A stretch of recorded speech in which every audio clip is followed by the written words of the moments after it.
মৰমৰ ছাত্ৰ ছাত্ৰীসকল আহিছে এটা ইম্পৰ্টেণ্ট নোটিছ ASEP ডিভিজন 1 পৰা অৰ্থাৎ সেৱাৰ তৰফৰ পৰা। এই নোটিছখনত কি আছে আমি ডিসকাস কৰিম।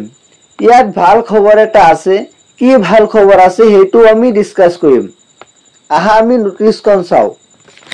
In view of the closure of school and offices due to the forthcoming Durga Puja vacation, the last date for form fill-up of the SSLC examination 2026 has been extended up to 21st October 2025. The last date for submission of payment is 24 October 2025.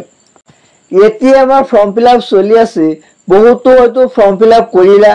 আমাৰ form fill আপৰ last date 30 সেপ্টেম্বৰলৈ আছিলে, কিন্তু যেহেতু দুৰ্গা পূজা আহি আছে, দুৰ্গা পূজাত school office bank এইবিলাক বন্ধ থাকিব। বন্ধ থকাৰ কাৰণে সেই ডেট এক্সটেন্ড কৰিছে। 30 সেপ্টেম্বৰ যেটো লাষ্ট ডেট আছিলে সেইটো 21 অক্টোবৰলৈ কৰা হৈছে, 20 দিন বঢ়াই দিয়া হৈছে। All candidates intending to appear in the SSLC examination 2026 must possess a valid bank account on their own name.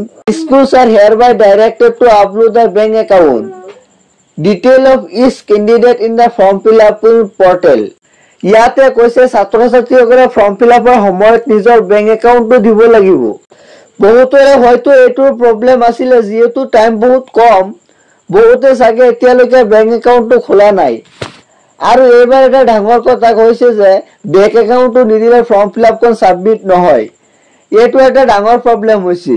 ছাত্ৰ ছাত্ৰীসকলে যেহেতু 20 দিন সময় আগুৱাই দিছে, গতিকে যথেষ্ট সময় আছে বেংক একাউণ্টটো খুলিবলৈ আৰু ফৰ্ম ফিল আপ ভালদৰে সাবমিট কৰিব পাৰিব।